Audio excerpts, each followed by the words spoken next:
Good morning, ma'am. Good morning. You are Britney Davis? Mm-hmm. Please say yes or no. Yes. And Ms. Davis, this is your initial appearance in cause number 25, DCCR 1450. You're charged with the second-degree felony offense of assault on a peace officer from May 19th of 2025.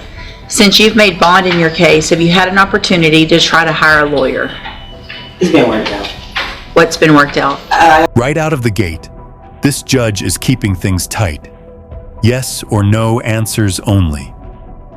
That's not just courtroom etiquette, that's control. When a judge starts like this, it usually means they're already sensing potential chaos. And trust me, that instinct is about to be proven right. I had to reveal my details with you as far as how I'm going to proceed, because I don't know if I think I'm going to represent myself. I don't have my lawyer do it. Okay, well, that's two very different things. Yeah, I'm everywhere with it right now. What? I'm everywhere with it right now. Are you? So if so if I test you today, you can have anything in your system? Of course. Seat in the jury box. The classic, I might represent myself moment. Now here's the reality. Representing yourself in a felony case is almost always a bad idea. There's even a saying in law, a person who represents themselves has a fool for a client. So the real question is, does she understand what she's walking into? Happy New Year. Ma'am, you need to not say a single word while you're sitting over there. It's just going to make things... Listen to me. Why are you testing me? Because I have that right to test anybody that walks into court, and I feel like with your behavior... Wait, did she just openly admit that? In court? This is one of those moments where honesty actually hurts you. Because now the judge doesn't have to guess. She knows. And that changes everything about how this hearing is going to unfold. I need to do that. So I need you to sit there. Your bond can be raised just for being disrespectful in court. So my suggestion is you don't say another word until we get the drug test, and then we'll see what we do from there.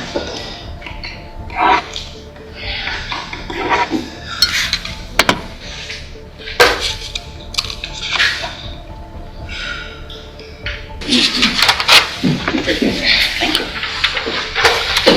Ms. Davis, when's the last time you smoked marijuana? Probably like 2 weeks ago. Yeah? I waiting to get my medicine. What does smoking marijuana have to do with getting your medicine?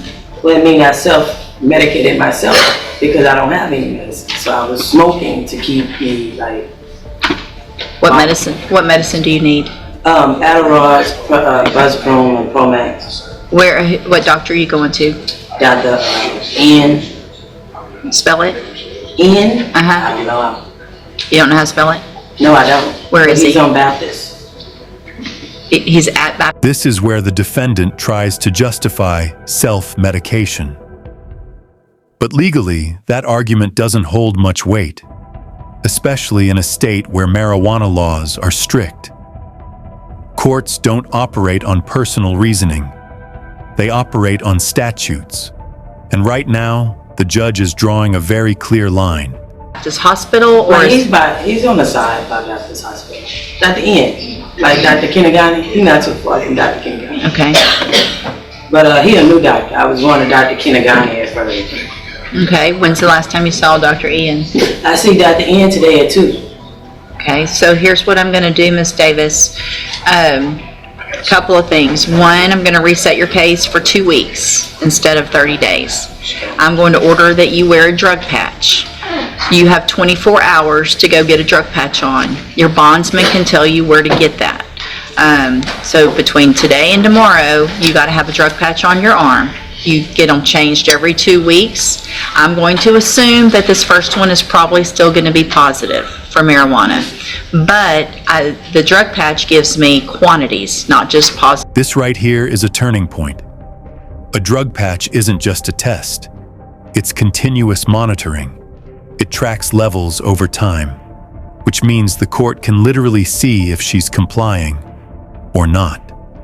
And if those levels don't drop, that bond could vanish fast.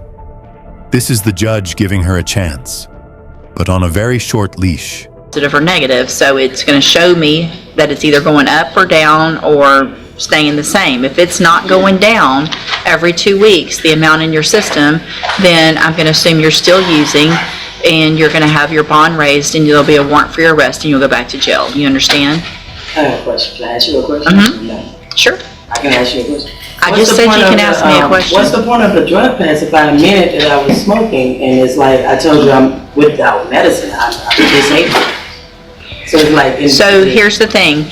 There are many people who have issues that don't use marijuana to self-medicate. So I'm ordering that you can't do that. And for me to be comfortable with you being out in the community, I'm going to make that a condition of your bond. It's a violation of the law to self-medicate. And this is a surprisingly common misunderstanding. Admission doesn't cancel consequences. The court's job isn't just to hear what happened. It's to make sure it doesn't keep happening. So let me ask you, should honesty reduce punishment, or does behavior matter more? With marijuana. Okay. So that's why I'm doing it, because it's illegal.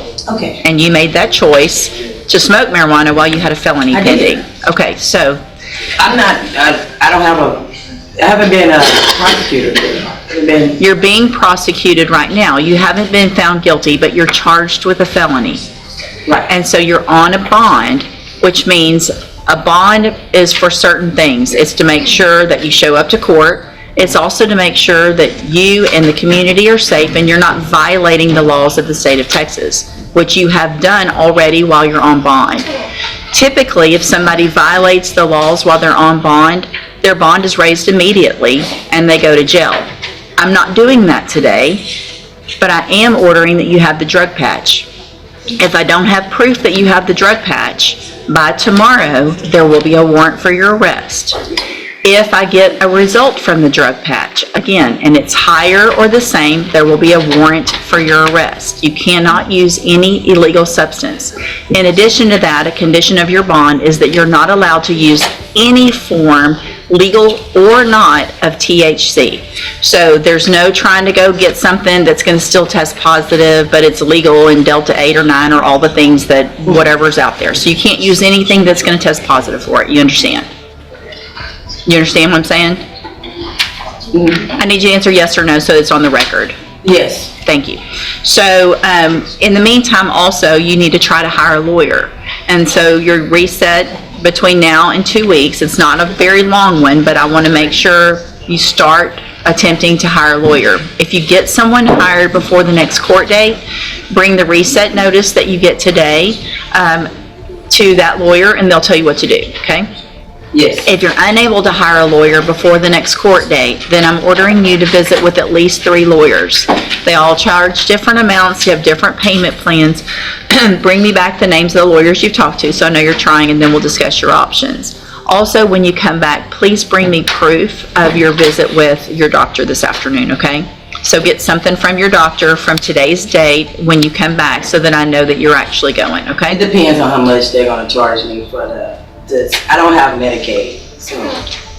But you have an appointment? Yeah, I Okay. made the appointment, but I'm saying I don't have insurance, so Okay. I don't know what the charge is going to be. Like, this is my first time going through it. Perfect. That's fine. I understand that. But just to get something that says you Okay. were there. Okay? So if it doesn't work out and you can't see them, there are some other places you can go if you need something to get the help you need. If you talk to your bondsman, if you want to talk after court, somebody can let you know some other resources. Okay? Okay. All right. Step in front of the clerk. She's going to give you your reset notice. It's actually going to be 3 weeks because of Okay. my payday, so.